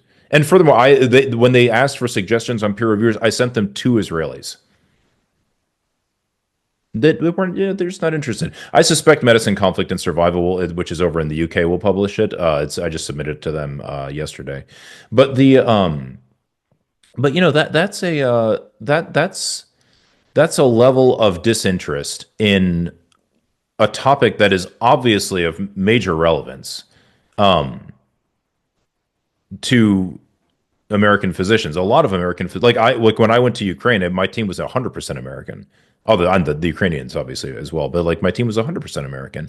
It was me, Admiral Mike Baker, who's a vascular surgeon in San Francisco, and then Mike Falk, who's a ER doc in New York City. I'm trying to remember the other folks, but they were all Americans. Well, if Russia had blown us up, do you think that there would have been any difficulty on the part of the American College of Surgeons or the American Emergency Medicine College, whatever it's called? I have no idea. Condemning this? No, it would have been axiomatic. Of course you condemn attacks on healthcare workers. It's completely crazy. Now, somebody might say, well, in the case of Israel and Gaza, the Israelis claim that Hamas is hiding in the hospitals, and so we can't make we can't make political judgments about that. And I agree with that actually. And actually, one thing that was interesting was that if you looked at the statements about Ukraine, or about the targeting of healthcare workers in Ukraine from the societies, those 16 statements, a lot of them were quite explicitly political, and in fact took very strong stands on the origins, mostly incorrect, incidentally, but took very strong stands on not only the origins of the war, but just the conflict between Russia and Ukraine generally. It's things that these people had no clue what they were talking about. I mean, it's pretty shocking, the ignorance that was expressed in some of these, actually. That's not really the role of a medical society. Why is a medical society saying Russia did that? That's weird. Like to say that like calling the aggression unprovoked, right? Now, all aggression is bad. It doesn't matter if it's provoked or not. But to call it unprovoked is kind of to ignore a very long history there. Like it's more complicated than that. So just like things like that were very explicit. Whereas the American Academy of Pediatrics statement does not take a political stance. It doesn't say the Israelis are right or the Palestinians are right. It doesn't say we should have a one-state solution or a two-state solution. It doesn't say October 7th was good or bad. It doesn't say the Israeli invasion is good or bad. It just calls for the protection of innocents, especially children in their case. You Yeah. know, that's the proper role of a medical society. Why Yeah. is anyone making it anything else? So And yeah, so I think I really think that's a shame that they haven't done more of that. And furthermore, just to be clear, I wish more would make statements about Ukraine. Like I wish every medical society was making statements. I actually I have a friend who was in I can't pronounce it's I don't speak a word of Ukrainian, unfortunately, so I can't pronounce the name of that children's hospital in Kiev that was bombed about maybe 6 or 7 months ago now. But I have a friend who was there with her daughter when which they were fine. They were on the other side of the complex, but still, I know I don't think attacks on healthcare anywhere are a joke. Like I wish every American medical society would condemn them in the strongest possible terms everywhere. But the fact that there was such a dramatic differential between Ukraine and Gaza, if I remember again, if I'm remembering the numbers off the top of my head now, but if I remember right, um, the death of one Ukrainian healthcare worker was something like 40 times more effective in getting a society to condemn attacks on healthcare workers than the death of a healthcare worker in Gaza. That's pretty blatant. it's so frustrating. I'm sorry, just to No. recall the Great March of Return in 2018, 2019, Yep. and it was Oh just yeah. so like blatantly documented then that that was a Yeah. So trend. so if people don't remember I'm sure people don't remember. And the Great March of Return started March of 2018, if I'm remembering correctly. It was a march in Gaza. And the march was actually it was called the Great March of Return, but really that was a misleading thing or a misleading name. For the first 6 months, there's a really long UN report about this that anybody should read if they're interested. For the first 6 months, that march or that demonstration was literally a festival celebrating Palestinian culture. That's it. There was dancing, people cooked food, there were poetry readings, there were stories. That's it. But the provocation, the point of the protest was to do this in the self-declared Israeli buffer zone on the western, in other words, in Gaza, but in a place in Gaza that the Israelis say you're not allowed to go. No attempt to break the fence down, no attempt to invade Israel, no attempt to shoot anybody. What the Israelis did, and this is a shocking story. Matt is 100%. You're when people hear me say this, they are sure I'm lying because it's so egregious. The Israelis built berms, large earthen mounds, positioned professional sniper units on them, and for 6 months just shot people dead. The demonstration would happen every Friday for 6 months. Just targeted people one after the other, after the other, after the other, and just shot them dead. These are all young people, incidentally. Now they started by shooting them in the kneecaps to impose what are called life altering injuries, and then they would progress to killing them. Well, the UN, like I said, they wrote I think it's about a 250-page report. It's very long. They wrote a report and they found that they targeted medics, meaning ambulance personnel, journalists, children, women, and crippled people who had amputations already. They described one case of a guy. He was a double amputee. He had bilateral leg amputations, and he was sitting under a tree 300 yards away or 300 meters, I can't remember, away from the fence when he was shot by and this was all by Israeli snipers. There was no shooting going in the other direction. And the Israelis insisted to this commission of inquiry. They themselves insisted that every single bullet hit its target. How do you explain this kind of thing? I mean, the fact that the fact that medics could be targeted to this degree for that sustained period of time, and no one in the U.S. made enough of a stink about it to matter, is wild. It's just completely nuts. Not leaving aside the targeting of, I think it's reasonable to call a double amputee a patient no matter where he is or what he's doing. It's just wild. And again, it's so extreme that I'm sure there's someone listening to or not right now because we're recording it, but I'm sure someone will listen to this. There's no way that's true. This guy's totally lying. He's totally BSing. You can't believe these things. And this is why I say the level of cruelty that is visited upon the people of Gaza is really not well understood. It takes a long, long time to explain it to people in anything remotely approaching accuracy. Yeah. And it's hard to be honest, and it's hard to live with integrity when just grappling with the reality of what you're talking about. But, that's, I mean, so I'm from a Jewish background, and Umar, my friend, is from a Muslim background, and Hmm. we believe in these ideals that we're trying to, trying our best to understand and to Yeah. actually live by, ideally. And I just want to bring in a quote from the late Dr. Paul Farmer, who did often emphasize the importance of healthcare as a human right and the need for social justice. The idea that some lives matter less is the root of all that is wrong with the world. And Dr. Feroze Sidhwa, what expectations should we have of ourselves as medical professionals when faced with the reality of living in a country that is actively funding and supporting genocide?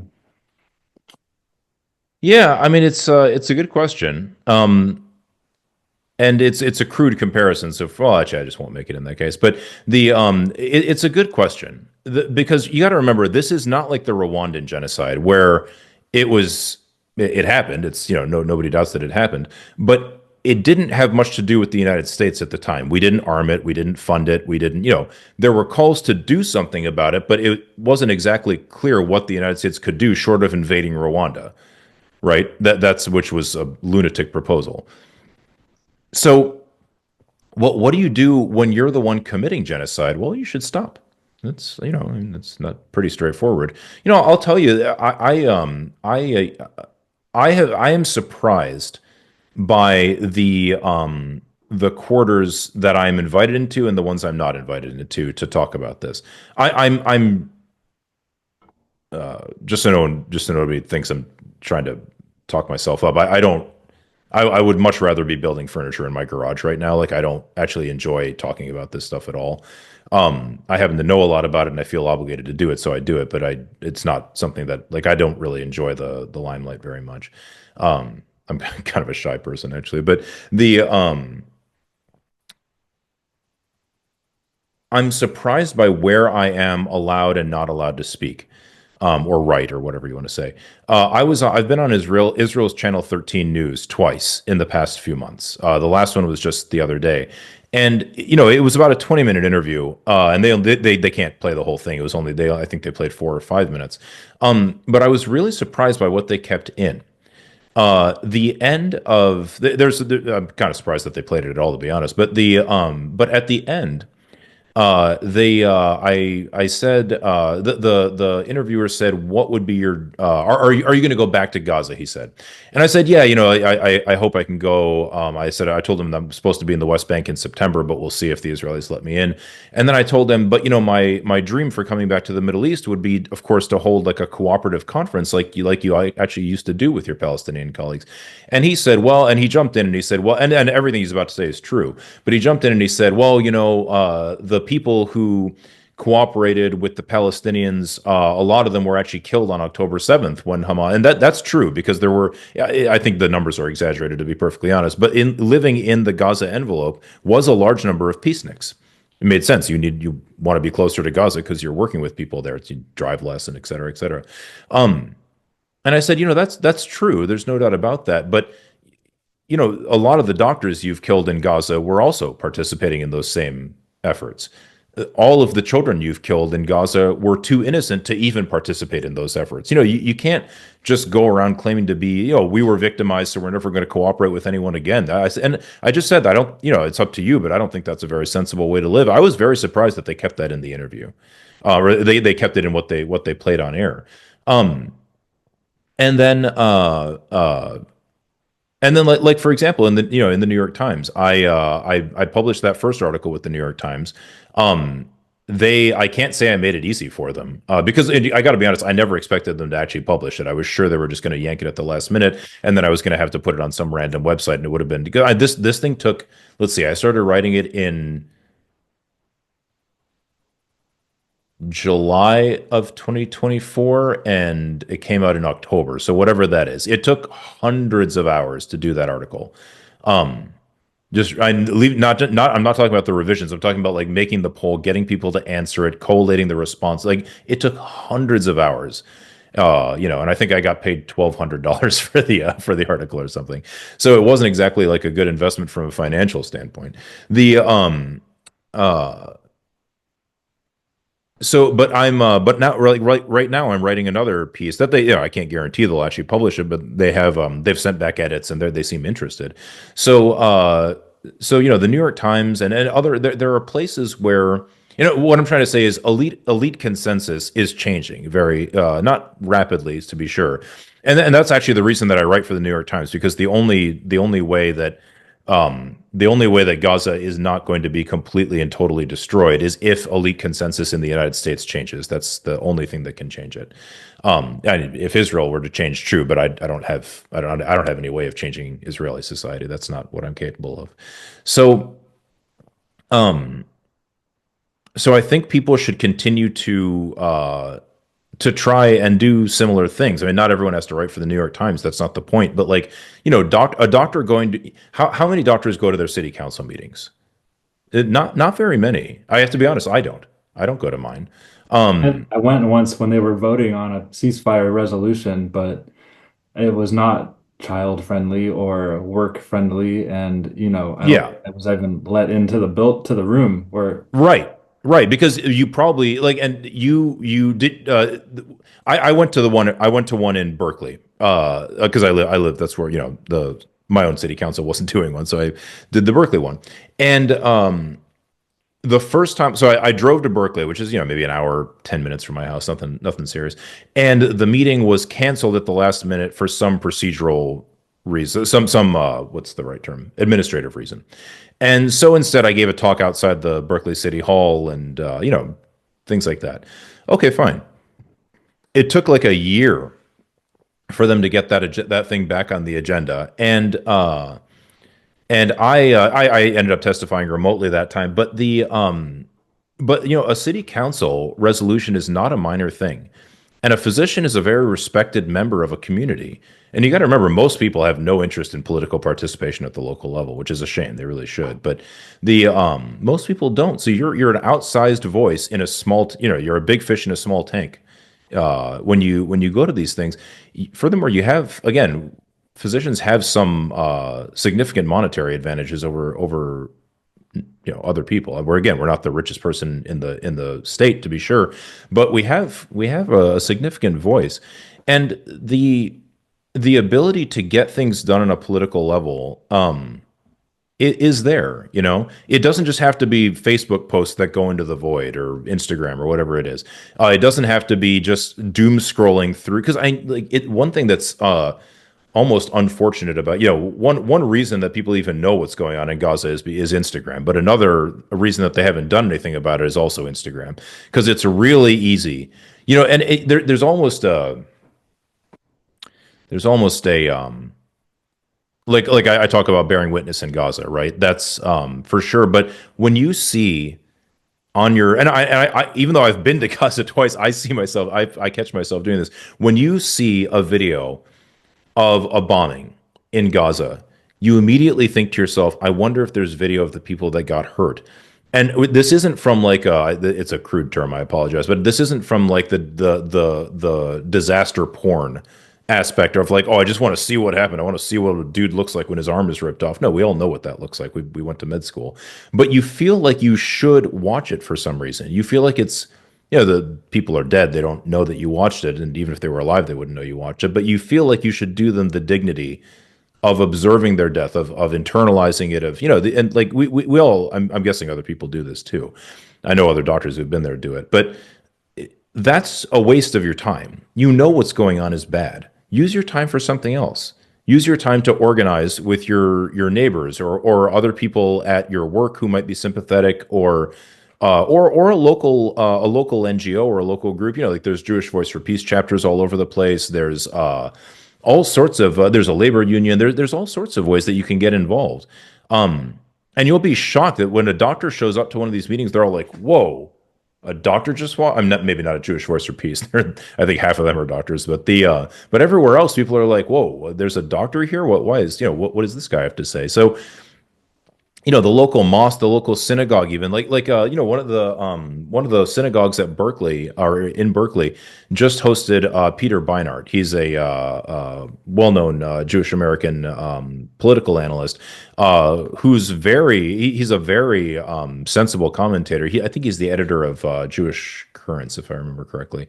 But and his talk was phenomenal there, because he wrote a book. I think it's called "Being Jewish After the Destruction of Gaza" or something along those lines. Exactly. It's a very good book. It's worth reading if people haven't, if they're interested in the conflict from that perspective. And he's just a very decent person. Well, okay, that's if you happen to, I know you don't live right there, but like that's a good synagogue to get in touch with and see if like how can we outreach? What can we do? We can't all just sit here and be angry. And again, I just can't emphasize enough how much more, we're doctors and we all hang out with doctors and nurses, so we forget how much prestige we actually have, and how much ability to influence things.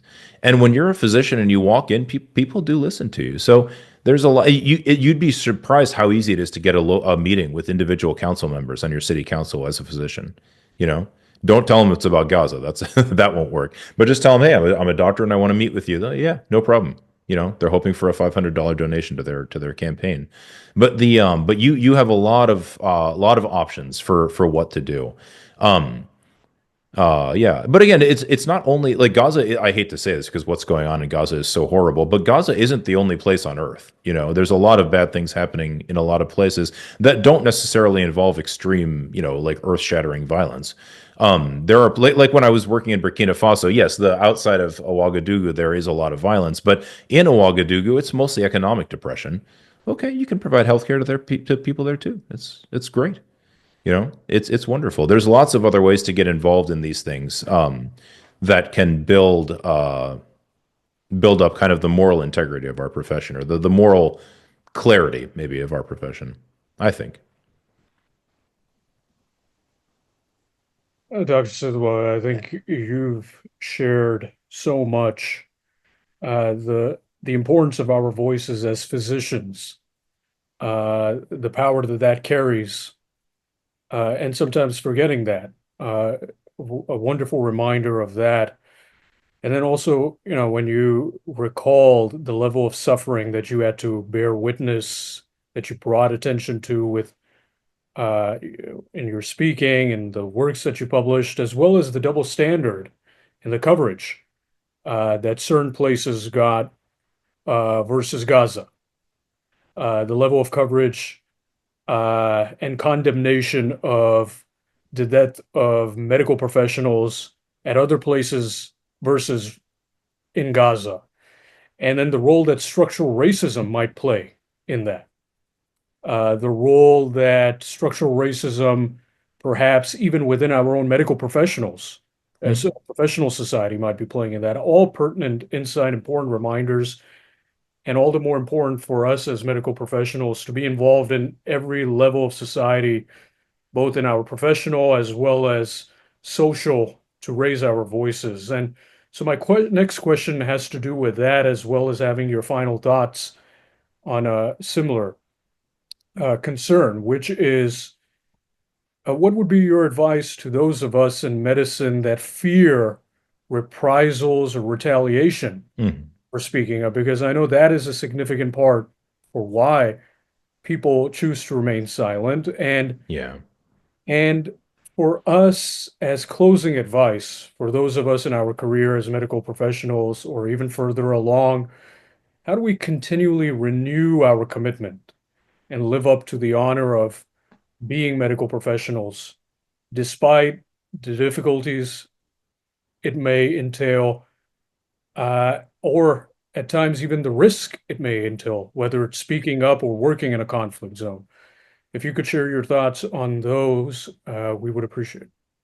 Yeah, I mean, there are definite risks. I happen to be again, I'm kind of in a unique position because number one, I know something about the conflict. Number two, I've been there several times and I have a long history of working there. But number three, I'm a county and federal employee. Good luck firing me over something I said in public, right?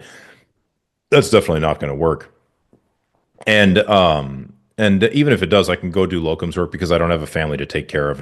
I can move wherever I want, So I'm again very lucky in that way. But that's also why I feel obligated to do more than most people do because I can. It's an option for me. That won't lead to me having homeless children or something like that. But yeah, there's always going to be a risk. What I think I mentioned it earlier. I get a lot of residents. And med students and and physicians as well. But I get a lot of trainees who reach out and ask how can they go to Gaza. And I just tell them don't, just don't. Wait until you're in attending. Wait until you're established. Yes, it feels like this is an earth-ending, a world-ending event. It really does. And I just can't. I mean, young people are so addicted to their phones, even more so than I am. But I can just imagine how awful it must be to see these things and to know that as a doctor you could help. And you don't have to be the best trained, fully trained to help there for sure. But you're just too vulnerable as a trainee. No one is going to stand up for you. No one with power. If all it takes is one or two people harassing the crap out of a hospital administration saying so and so's an anti-Semite, and then you're cooked. And it's very easy to fire trainees unless they happen to be unionized. But even then, the last thing you want is to get fired, have to sue your residency program to be allowed back in. It's a disaster. So I hate saying it because it sounds like cowardice, but it's not. You're keeping your head down until such time as you can put your head back up above the trench.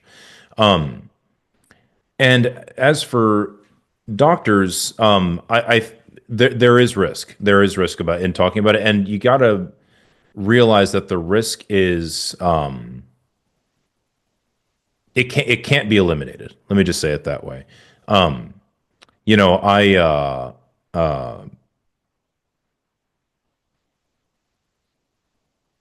it's not, how do you say this properly? I have nothing in life is nothing in life that's worth doing is risk free, right? I mean, everything involves some element of risk. So the question is, what risk can you actually tolerate in order to get what reward? Now, these aren't rewards for ourselves, obviously, but just the reward or the goal that we're trying to achieve. Let me tell you a story about it. So I went to actually JVP, Jewish Voice for Peace. They invited me to Phoenix. Was it? Yeah, I'm pretty sure it was Phoenix, and I gave a talk there. I was just in a church somewhere, and these two guys got up afterwards and they said, "Oh, you're so brave and this and that." And I was like, "Okay, fine. What's going on here? What are you like? What are?" Because my talk there was like literally 5 minutes long. I just said, look, I'm here. What should we talk about? Because everybody at a Jewish Voice for Peace meeting knows that Gaza is a disaster, right? We should be game planning what to do about it, right? We shouldn't just waste our time. Again, it's kind of like a doom scroll, right? Listening to me describe amputated children is just the same as doom scrolling on Instagram. If you already know that the amputated children are there and that it's wrong, which it doesn't, most people can figure that out. So I said, well, what are you guys doing here? And these two guys, they just casually go, oh, we just got out of prison. So, okay. How does that work? And so these two guys, one was a retired physician and one was a retired lawyer. One was Jewish and one was Sikh, if I remember correct. Neither one of them was a practicing person, but anyway, they had flown to DC and they had chained themselves to the White House fence because there was a gala going on, some fundraising thing or something.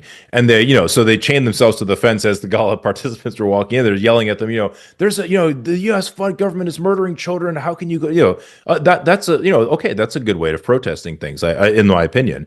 I can't do that. It's easier for me to go to the Gaza Strip than to do that because if I get charged with, federal criminal trespassing, I can lose my medical license, right? So I don't have the ability to do that kind of protest, whereas these guys are too old to go work in the Gaza Strip. Okay, fine. Like it kind of illustrates how much you have to bring people together to game plan what kind of work you can actually do. And I talk on college campuses a lot now about this, and the students always want to know, what should we do? Should we restart the encampments? Should we occupy a building? And I always tell them, I don't know. Like, I can't tell you what to do on your own campus.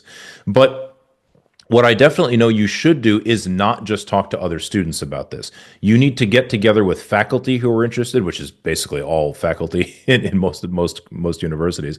Get together with faculty who are interested. What a tenured faculty guy can do, or a tenured faculty person can do, is different from what a student can do, is different from what untenured faculty can do, is different from what adjunct faculty can do. Graduate and undergraduate students can probably have different abilities. And not all protest is out in the streets or occupying a building or whatever. That's not like protest can be. I have a particular like for me. I'm writing this article in the New England Journal or for now for Medicine, Conflict, and Survival. That's I'm doing it to contribute to the medical literature because again, the experience of being in Nasser during that mass casualty event was just incredible. Yeah, it was a privilege to be there, but it's also just shocking what we had to do. Um, and I think physicians should know about that. I think that especially trauma surgeons, we want to know about like how do mass casualty events run when you have no resources whatsoever compared to the level of need. That's an important question to answer. It's also a way of getting that information into the public sphere. It's also, incidentally, in that way, it's also a way of getting that information to the International Court of Justice and the International Criminal Court.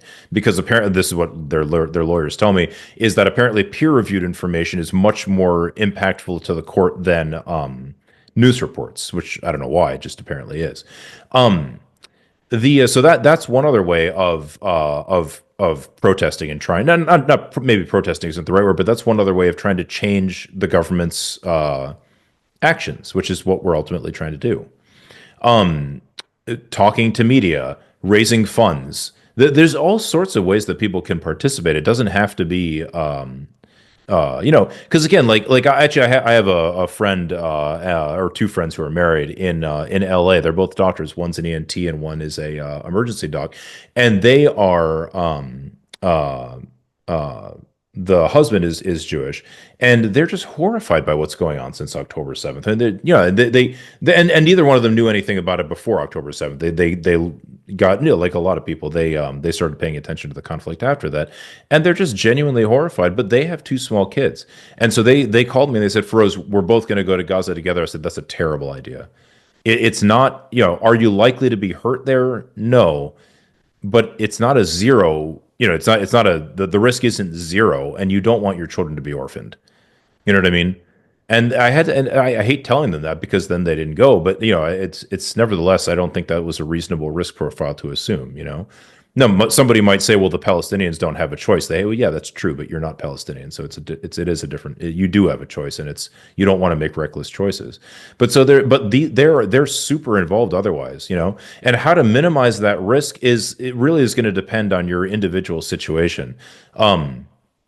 I tell people most of the people who've been fired or kind of canned for doing stuff have been fired for stuff that they did at work. I don't know. Maybe there are people. I just don't know. But I don't know of anybody who has been fired from a position because they were vocal outside of work. There might have been people that I don't know about it, and that would be a really hard sell.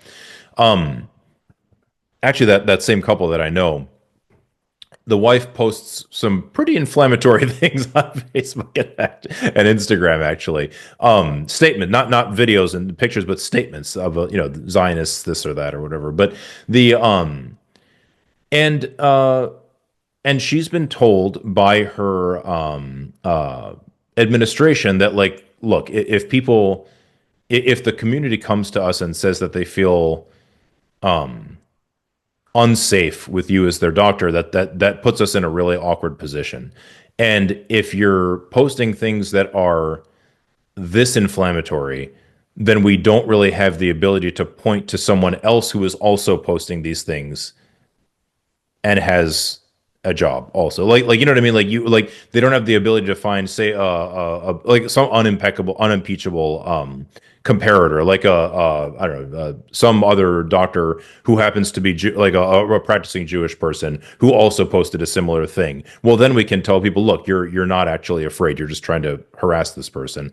But if we can't point to something that's similar, then it's hard. So she had to tone it down a little bit from that standpoint. She had to be a little bit more strategic about what she puts on Facebook and Instagram. Fine.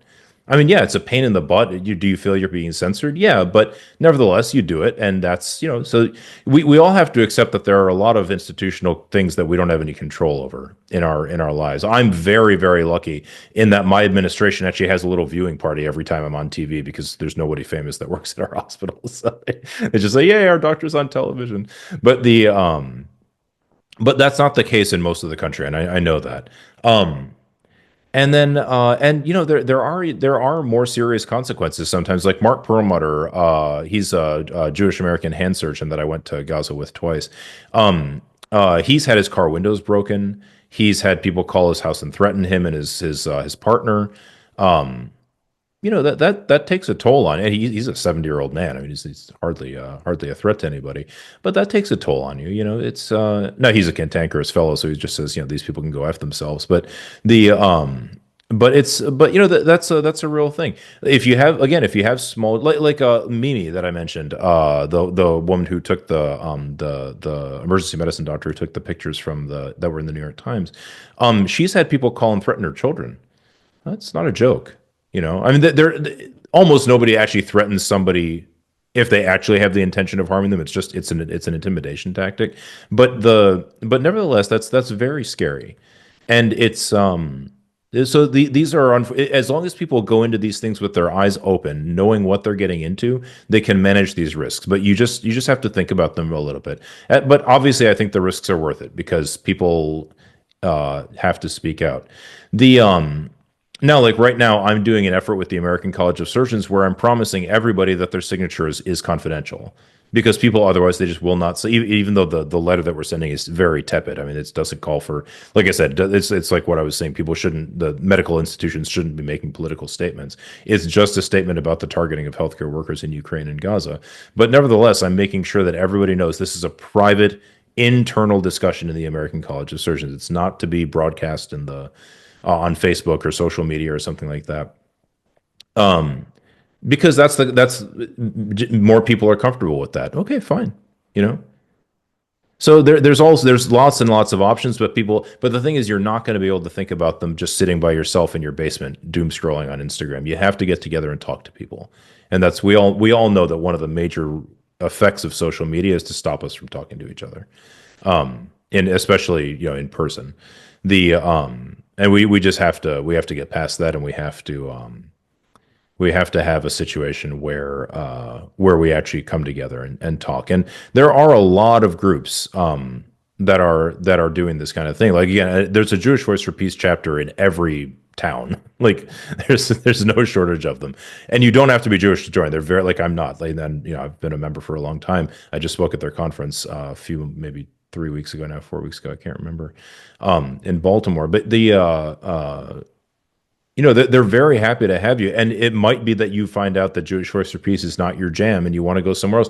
That's where you're going to find people who know the local activist scene. They know who's working on what. Is somebody working on a city council resolution? Is somebody working on a resolution because you happen to be in Chicago and that's where the American College of Surgeons is, or is somebody you know what I mean? Like there, if you get once you get involved, if you stick with it for a little while, you'll be able to find a way of helping that fits your risk profile pretty easily.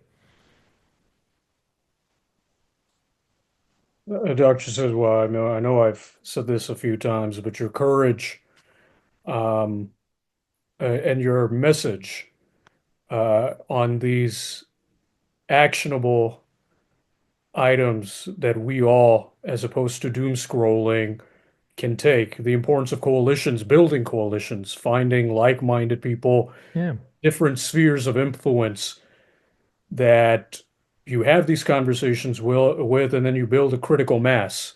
As we all know, every great social movement, any great movement towards human rights and civil rights in our country and frankly all around the world began with coalitions, conversations, building a critical mass. And perhaps that's what's needed in this moment for this moral moment and this genocide. And obviously, everybody understanding the risk and managing it depending on their life circumstances, but recognizing that this is a moment where we cannot afford to remain silent just because there is risk. we all must do our part. And so, with that said, Dr. Sidhwa, thank you immensely for taking the time out of your incredibly busy schedule to join us for this installment and this very, very important and timely installment of the Ideals of Medicine interview series. We wanted to leave you with something small but great in our hearts to express our gratitude not only for your time today, but for who you are as an exemplar of the ideals of medicine. And so, on behalf of the Ideals interview series, we hope to humbly bestow upon you this plaque, which reads, "This award is in honor of Dr. Feroze Sidhwa for his steadfast courage and unwavering humanity in service of the people of Gaza during this time of genocide on this day today." And here at the bottom, it has our insignia and the motto honoring those who embody the highest ideals of medicine. So this will be coming in the mail shortly to you, Dr. Sidhwa. I'm honored. Thank you. Of course. Every time I get an award, I always take a picture of it and text it to the people in Gaza. I don't know if they're getting them now, honestly, but I always tell them that I accepted this on their behalf, so they'll be very grateful. And just on that note, as we record this interview and honor Dr. Sidhwa, it must be evident from all of our conversation that there are perhaps no better exemplars of these ideals of medicine than those serving in Gaza, particularly the Palestinian doctors, medical Yeah, professionals, and healers, all of them doing so with the constant and unrelenting risk of death, disease, starvation, and many of whom who have already lost their lives, livelihoods, family, friends, community, any semblance of normalcy, and so much more during this nearly 2 years of genocide in Gaza. But they continue to fulfill their oaths as medical providers without compromise despite this. yeah, We honor them, we remember them, and we do so by not forgetting about them and speaking on their behalf at any given moment, just as many of them would wish we do. And speaking of medical professionals serving at great risk to fulfill their oaths, we wanted to share a short clip of one of the final words of a Palestinian nephrologist that embodied those ideals. And if that could be shared at this moment. Why don't you go with your family south? And if I go, who treats my patients? They are not animals. They have the right to receive proper health care. Do you think I went to medical school and for my postgraduate degrees for a total of 14 years, so I think only about my life and not my patients? I'm asking you, ma'am, do you think this is the reason why I went to med school? To think only about my life?